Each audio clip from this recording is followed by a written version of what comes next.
아름다운 삶, 아름다운 마무리, 소망 소사이어티와 함께하는 소망의 시간입니다. 실록이 짙어지는 5월, 바람은 부드럽고 따뜻한 햇살은 고요하게 우리의 일상에 스며듭니다. 이맘때면 자연이 속삭이는 것 같습니다. 인생이라는 나그네 길 걸어갈 때 조금 천천히 따뜻한 햇살도 느끼면서 바람이 실어오는 봄꽃들 향기도 맡으면서 그렇게 걸어가 보라고요. 오늘 소망의 시간, 소망중창단의 인생은 나그네 길로 시작합니다.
아름다운 삶, 아름다운 마무리, 소망 소사이어티의 소망의 시간입니다.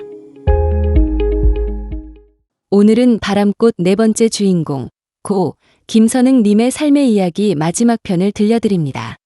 이제 고인이 되신 김선흥님의 삶이 바람꽃 속에서 항상 살아 그 마음이, 그 삶이 앞으로도 많은 사람들에게 조용한 울림을 주길 바랍니다. 1983년 7월 미국 이민 5년째 되는 해에 남편이 교통사고로 세상을 떠났습니다. 너무도 황망하고 믿기 어려운 일이었습니다. 하지만 저는 슬픔에만 잠겨 있을 수 없었습니다. 자녀들과 교회를 위해 다시 일어나야 했습니다. 아이들 역시 슬픔 속에서도 각자의 자리를 묵묵히 지켜주었습니다. 특히 영특했던 둘째 딸은 홀로 남은 저를 떠날 수 없다며 꿈꾸던 UC 버클리 진학을 포기했습니다. 아직도 그 일은 제 마음 한켠에 아픔으로 남아 있습니다. 그러나 둘째는 LA에서 스스로의 삶을 주도적으로 열어가며 언제나 꿋꿋하게 살아냈습니다. 그녀의 삶은 언제나 새로움을 창조하는 무대처럼 역동적이고 감동적이었습니다. UC 버클리를 포기한 저희 딸은 UC 얼바인에서 성악을 전공하였고 이후 탈보 신학교에서 기독교 교육학 석사와 교회 음악 석사 학위를 받았습니다. 그 후 오렌지 한인교회와 베델교회에서 자신이 배운 지식과 은사를 바탕으로 오랫동안 사역을 이어갔습니다. 그뿐만 아니라 커피 브레이크와 스토리아워의 전임 강사로 활동하면서 미국과 캐나다, 한국 등 여러 지역을 다니며 교사 훈련을 인도하였습니다. 딸은 한계가 없어 보일 만큼 열정적이고 부지런하게 살아왔습니다. 사랑하는 사람을 만나 결혼도 잘 하였지요. 다만 한 가지 아쉬운 점은 남편이 살아있었다면 딸의 결혼식을 더 풍성하게 치를 수 있었을 텐데 당시엔 조촐하게 치러야 했던 것이 늘 마음에 남습니다. 그럼에도 착한 딸은 단 한 번도 불평하거나 아쉬움을 드러낸 적이 없었습니다. 딸은 결혼 후 자녀 넷을 낳아 키우면서도 활발한 사역 활동을 이어갔습니다. 딸이 어떤 마음가짐으로 삶을 꾸려나가는지 누구보다 제가 잘 알기에 저 역시 엄마로서 또 할머니로서 적극적으로 지원해야겠다는 마음을 갖게 되었습니다. 저는 매일 아침 손주들의 식사를 포함한 집안일을 모두 마치고 오후에는 공장에서 일했습니다. 밤 11시 무렵이 되어야 집에 들어올 수 있었고 하루에 4시간 이상 잠을 잘 수 없는 날도 허다했습니다. 오버타임 근무가 있으면 단 한 푼이라도 더 벌기 위해 자원하기도 했습니다. 그러나 불평할 수는 없었습니다. 딸도 자신의 자리에서 치열한 삶을 살아내고 있었기 때문입니다. 주중에는 소아과 병원에서 매니저로 일하고 주말에는 교회에서 전도사로 사역하였으니 말입니다. 저희 모녀는 그렇게 각자의 자리에서 최선을 다해 살아왔고 그 결과는 귀한 열매로 돌아왔습니다. 어느 날 딸이 노인센터를 운영할 수 있는 자격을 취득하고 센터에 취직하려고 찾아갔는데 그곳을 운영하시던 장로님께서 딸의 사람됨을 보고는 운영을 맡기셨습니다. 저희는 살던 아파트를 담보로 대출을 신청했고 은행에서 적지 않은 금액을 대출받았습니다. 딸을 믿었기에 저는 잘 될 것이라는 확신이 있었습니다. 그리고 제 예감은 맞았습니다. 딸은 노인센터를 성실히 운영해왔고 13년이 훌쩍 넘도록 그 규모와 영역을 꾸준히 확장해 나가고 있습니다. 그리고 4년 전에는 목사 안수를 받아 아버지의 뒤를 이어 하나님의 사역을 이어가고 있습니다. 아들은 UC 버클리에서 법학을 전공했습니다. 혼자 된 저를 걱정해 UC 버클리 진학을 망설이기도 했지만 저는 아들의 뜻을 따르라고 적극 권유했습니다. 아들은 남편을 닮아 언변이 뛰어났습니다. 교회에서는 학생회를 조직해 운영하고 성가대도 이끌었습니다. 주일 학교 교사는 물론 신도들을 대상으로 설교도 했습니다. 설교를 들은 장로님들께서는 아들이 신학 공부를 하면 부흥사로도 손색이 없겠다며 칭찬을 아끼지 않으셨습니다. 그런 리더십과 언변을 갖춘 아들이 변호사가 되어 세상에 유익한 사람이 되기를 바란 것은 어쩌면 저희 어머니로서의 작은 욕심이었을지도 모르겠습니다. 그러던 중 아들은 한국에서 유학 온 여학생에게 영어를 가르쳐 주다가 사랑에 빠져 결혼을 하게 되었습니다. 이후 결혼 생활을 위해 한국으로 이주하였습니다. 아들과 가까운 곳에서 살지 못하는 점은 아쉽지만 지금 아들은 한국에서 가족들과 행복하게 잘 살고 있으니 그것만으로도 감사할 일입니다. 덕분에 저는 한국을 자주 방문할 수 있었고 한국에 다녀올 때마다 교인들께 양말 한 켤레씩 선물로 드렸습니다. 받는 분들은 한두 켤레씩이겠지만 제가 사온 양말은 1000켤레가 넘었습니다. 무게도 만만치 않고 양말 구입에도 적지 않은 비용이 들었습니다. 하지만 양말을 나눌 때면 나누는 기쁨이 있었습니다. 지금까지도 몇십 년째 그렇게 해오고 있습니다. 교회 신도가 몇백 명일 때는 그만큼 양말도 많이 필요했습니다. 우스갯소리로 저를 아는 분이라면 누구나 제 양말 한 번쯤은 받아보셨을 거라고들 합니다. 그분들의 발에 신겨지는 양말처럼 가장 낮은 자리에서 묵묵히 섬기고 싶은 제 마음의 표현이기도 합니다. 자녀들을 생각하면 가슴이 아려올 때가 있습니다. 아들과 둘째 딸은 제 몫을 다하며 잘 살아가고 있지만 첫째 딸은 더 이상 이 세상에 없습니다. 저는 5년 전 사랑하는 큰딸을 가슴에 묻었습니다. 많은 부모들이 그러하듯 저 또한 첫째에게 많은 기대와 희망을 걸었습니다. 하나님께서 제게 맡기신 아이인 만큼 잘 키워야 한다는 마음이 있었습니다. 당시엔 마지가 잘 되어야 그 아래 동생들도 잘 된다는 믿음이 있었기 때문입니다. 세 아이 모두 영민했기에 첫째를 잘 이끌면 다른 아이들도 잘 따라올 거라 생각했습니다. 제 삶의 가장 큰 이유이자 목적은 아이들이었기에 세 자녀의 교육을 위해 시골에서 서울로, 서울에서 다시 미국으로 오게 되었습니다. 물심양면으로 헌신하며 살아왔습니다. 그러나 제 기대와 달리 첫째는 중요한 시험에서 원하는 결과를 얻지 못했고 삶의 고비도 자주 찾아왔습니다. 결국 8년 전 몸에 이상을 느끼고 병원을 찾았을 때 암 진단을 받았습니다. 하늘이 무너지는 것 같았습니다. 자식은 언제나 부모에겐 아이일 뿐입니다. 아픈 자식을 바라보는 일은 너무도 힘든 일이었습니다. 저는 온 힘을 다해 기도했습니다. 하나님께 그렇게 간절히 매달려 본 적이 있었나 싶을 정도였습니다. 딸이 병상에 누워있는 동안 저는 거의 매일 눈물을 흘렸습니다. 그러던 어느 날 둘째 아이가 큰딸의 사진을 정리하는 모습을 보고 그 순간 직감했습니다. 제 나이가 고령이다 보니 아이들이 충격이 클까봐 소식을 전하지 못했나 싶었습니다. 하지만 그 순간 저는 오히려 담담해졌습니다. 하나님께서 딸을 데려가신 것에 대해 안도감이 들었습니다. 이제는 딸이 고통스러운 육신을 벗어나 하나님 곁에서 평안하리라는 믿음이 있었기 때문입니다. 딸은 지금 남편과 함께 천국에서 행복할 것입니다. 그런 믿음이 있었지만 마음 깊은 곳의 슬픔은 여전했기에 저는 장례식에 참석하지 않았습니다. 우리는 언젠가 다시 만날 것을 믿기 때문입니다.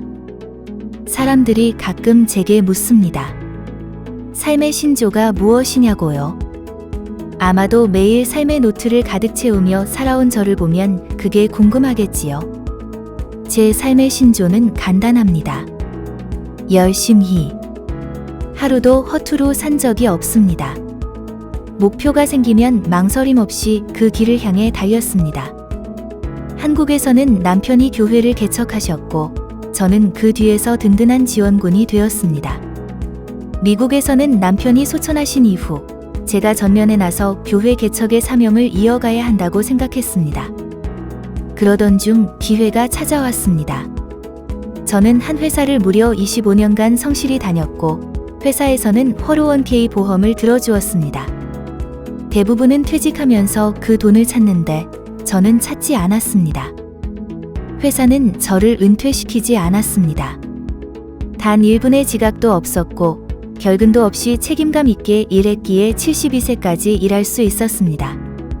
그리고 퇴직 후에도 그 돈을 찾지 않았더니 예상치 못한 큰 금액으로 불어나 있었습니다. 당시 저는 얼바인 중앙장로교회가 교회 건물이 없어 흩어질 수도 있겠다는 염려가 늘 있었습니다. 그래서 교회를 위해 그 돈을 써야겠다는 마음이 들었습니다. 과거 결혼 반지와 돌반지를 기꺼이 내어 예배당 창문을 달았던 저였습니다. 이번에도 역시 기쁜 마음으로 제 모든 것을 바쳐 교회를 짓는 일에 헌신했습니다. 지금 교회는 잘 운영되고 있습니다. 딸의 노인센터도 잘 되고 있고 손녀딸들도 든든한 배우자를 만나 결혼을 앞두고 있습니다. 이 모든 것이 하나님의 은혜임을 고백합니다. 그 옛날 새벽 4시에 종을 치며 두려움을 이겨냈던 그 마음처럼 저는 오늘도 하루하루를 주님 앞에 충실히 살아가고자 합니다. 그리고 주님 앞에 서는 그날까지 변함없는 마음으로 주님을 향해 나아갈 것입니다.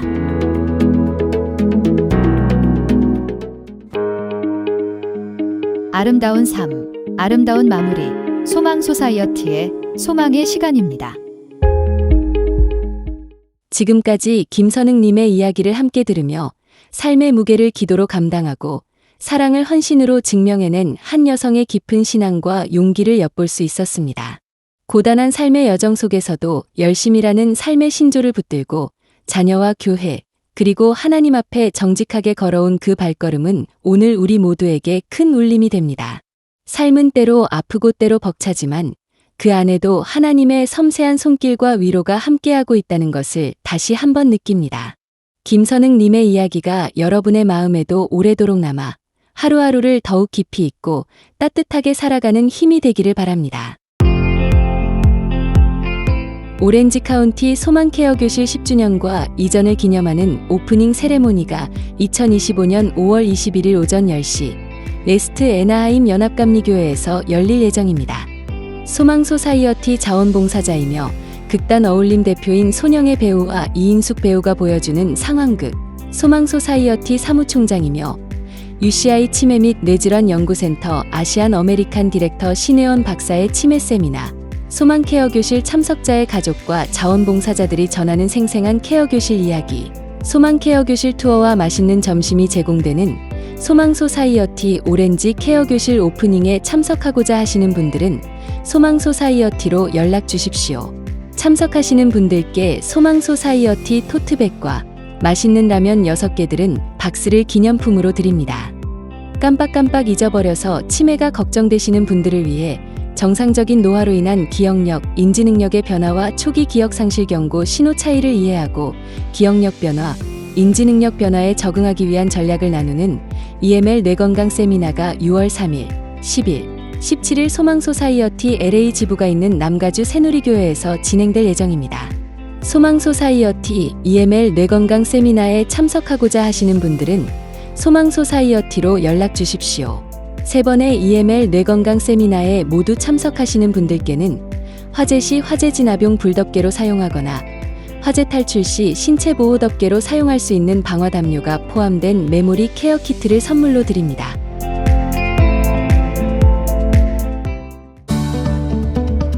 아름다운 삶, 아름다운 마무리.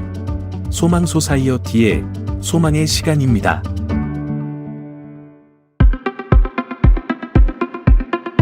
나이가 들어갈수록 늘어나는 것은 주름과 복용해야 하는 약들이다 라는 말이 있습니다. 그만큼 시니어들이 복용해야 하는 약들이 많다는 뜻이겠지요. 약은 특정 질병을 예방하거나 증상을 완화하거나 고칠 수 있고 또 삶의 질을 향상시키는 데 도움이 될 수 있습니다. 하지만 우리가 복용하는 모든 약물에는 부작용이 있다는 것, 그리고 약품 설명서에 나열된 부작용이 반드시 모두에게 나타나는 것은 아니지만 발생 가능성은 항상 존재합니다. 가장 흔한 약물 부작용에는 다음과 같은 것들이 있습니다. 메스꺼움, 변비, 설사, 입마름, 졸림, 피부 발진, 두통이 있습니다.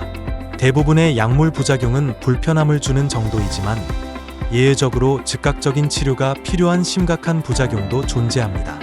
대표적인 예시는 다음과 같습니다. 아나필락시스, 갑작스럽게 발생하는 전신 알레르기 반응으로 발진, 입술, 혀, 목의 부기, 호흡 곤란 등을 포함합니다. 스티븐스 존슨 증후군, SJS 및 독성 표피 괴사용해증, TEN는 심한 전신 발진, 피부 벗겨짐, 고열 등이 나타나는 드문 알레르기 반응입니다. TEN은 피부 손상이 더 심하며 신장이나 폐 손상, 심한 화상처럼 피부가 벗겨지는 등의 치명적 합병증으로 이어질 수 있습니다. DRESS 증후군은 드물게 발생하는 약물 반응으로 비정상적인 혈액 수치, 발진, 림프절 비대, 간 손상 등을 유발합니다. 신장, 폐, 심장 등의 장기 손상도 동반될 수 있습니다. 어떤 약물은 단독으로 복용할 때는 부작용이 없다가 다른 약물이나 건강보조제를 함께 복용할 때 문제가 생기기도 합니다. 이것이 바로 약물 상호작용입니다. 이는 한 약물이 다른 약물의 효과를 변화시키는 현상입니다. 예를 들어 혈액 응고를 방지하는 약, 혈전 억제제를 복용 중일 때 이부프로펜이나 나프록센 같은 항염증제까지 함께 복용하면 출혈 위험이 갑자기 증가할 수 있습니다. 현재 수천 가지의 약물 상호작용이 알려져 있으며 의사, 약사, 전산 처방 시스템 등이 이를 사전에 점검하여 예방하고 있습니다. 복용하는 약물의 변화가 있거나 새로운 건강보조제를 복용하고자 하면 미리 주치의와 담당 의료진에게 알려서 복용에도 문제가 없는지 확인을 받는 것이 중요합니다. 특히 위에서 소개한 심각한 부작용이 나타났다면 즉시 911을 부르거나 병원을 방문 치료를 받아야 합니다. 그리고 미국 식품의약국 FDA에도 이러한 부작용 사례를 보고하는 것이 좋습니다. FDA는 자발적인 보고를 통해 약물이 실제로 사용자에게 미치는 영향을 파악하고 필요시 안전성을 개선하기 위한 조치를 취합니다. 예를 들어 새로운 경고 문구 추가나 심할 경우 제품 회수도 이뤄질 수 있습니다. 가벼운 부작용이라고 해도 그냥 넘기면 안 되고 꼭 주치의나 의료진에게 알리는 것이 중요합니다. 의료진이 판단해서 부작용이 경미하다면 시간이 지나며 몸이 약에 적응해 자연스럽게 사라지는지를 지켜볼 수 있습니다. 만약 시간이 지나도 개선되지 않는다면 약물의 이득과 부작용을 비교해 의료진이 약을 계속 복용할지의 여부를 결정해 줄 것입니다. 의료진의 판단하에 복용량을 줄이거나 복용 간격을 늘려 부작용을 완화할 수도 있고, 약 복용을 중단하고 다른 치료 옵션을 찾거나 치료 자체가 꼭 필요한지 다시 검토할 수 있습니다. 부작용이 나타난 약의 부작용을 완화하기 위해 의료진은 다른 약을 함께 복용하도록 처방할 수도 있습니다. 언젠가 부작용이 전혀 없는 완벽한 약이 개발될 수도 있겠지만, 그 전까지는 지금처럼 약 복용 시 의료진과 상의하며 올바르게 약을 복용하는 것이 중요하다는 것 꼭 기억해 주세요.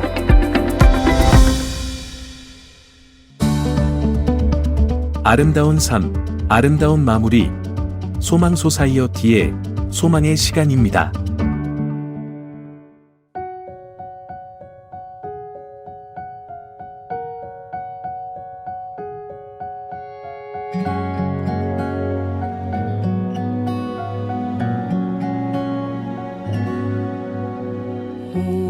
되어서 내 딸이 신부가 되었네. 수많은 기억들이 내 머릿속을 스쳐간다. 난 아직 기억한다. 마치 어제의 일처럼 나를 향해 내딛던 너의 그 첫걸음을 세월은 손살같이 우리를 지나가고 이렇게 오늘 넌 신부가 됐구나. 청년이었던 나는 이렇게 늙어졌지만 너는 지금 아름답구나. 5월이 되어서 내 딸이 신부가 되었네. 너를 향한 축배를 들리라.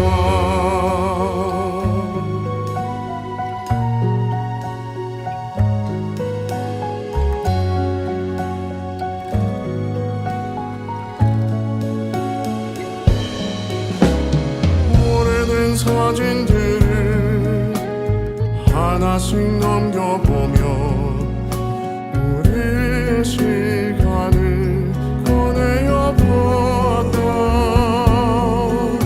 나에게 주었던 수많은 기쁨들 너로 인해 난 행복했었다. 5월이 되어서 내 딸이 신부가 되었네. 너를 향한 축배를 들리라. 5월이 되어서 내 딸이 신부가 되었네.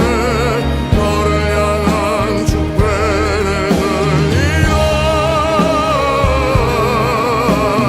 너를 향한 축배를 들리라. 너를 향한 축배를 들리라.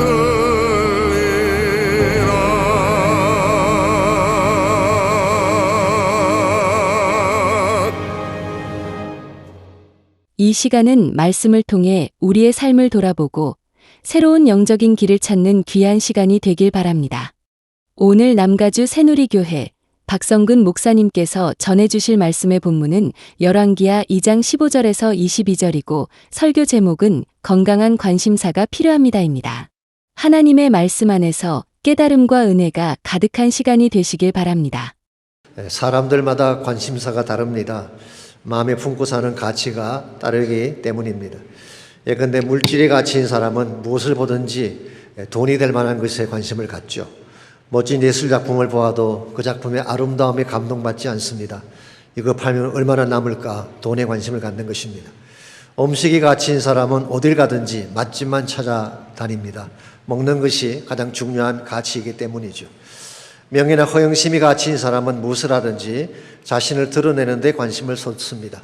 항상 1등을 해야 하고 자신이 보스가 되어야만 만족을 하죠. 대개 이런 사람일수록 빈수로인 경우가 많긴 합니다만은 소리만 여론하고 말만 많이 하는 내용이 없는 그런 사람들 많이 있잖아요. 그러나 생명이나 인류애가 가치인 사람은 사람을 살리고 치유하는 데에 모든 관심을 쏟습니다.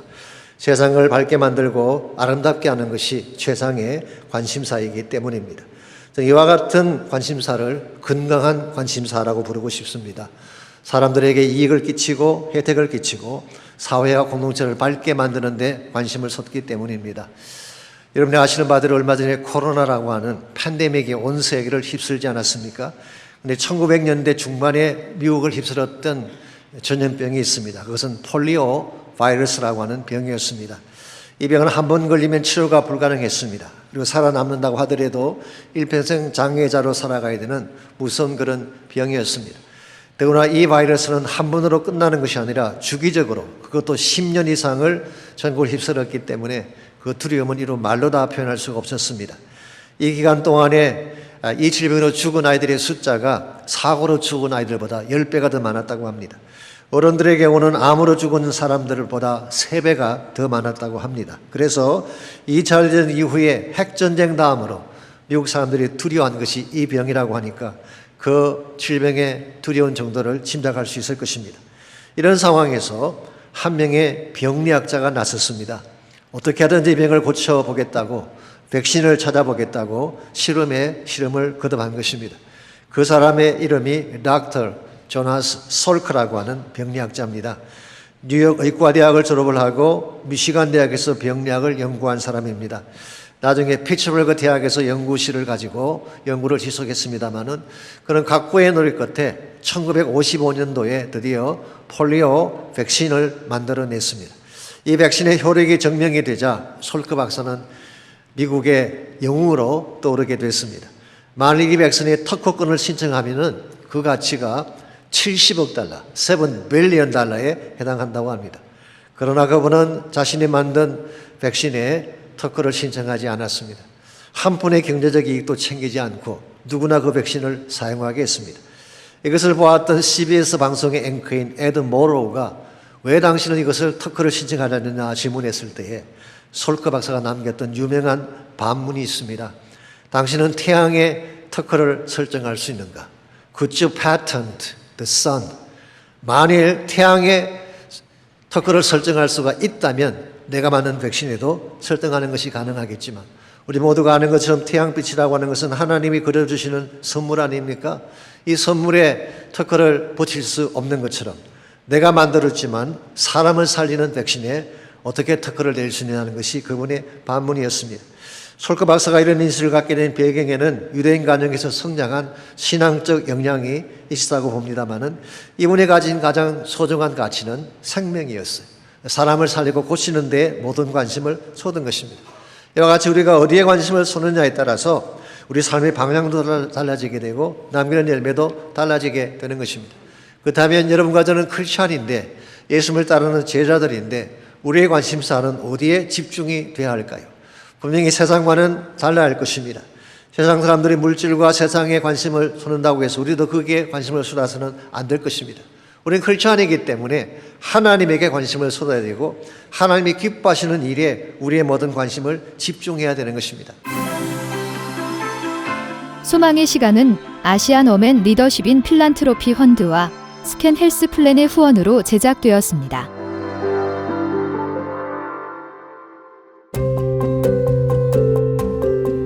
어느덧 오늘의 소망의 시간도 마무리할 시간이 되었습니다. 푸르른 5월의 비처럼 여러분의 하루하루도 은혜와 기쁨으로 가득하시길 바랍니다. 오늘 나눈 이야기와 말씀, 그리고 삶의 나눔이 여러분 마음에 따뜻한 여운으로 남았기를 소망합니다. 다음 주 이 시간에도 변함없이 여러분을 기다리며 지금까지 함께 해주신 여러분께 감사의 인사를 전합니다. 지금까지 소망의 시간이었습니다.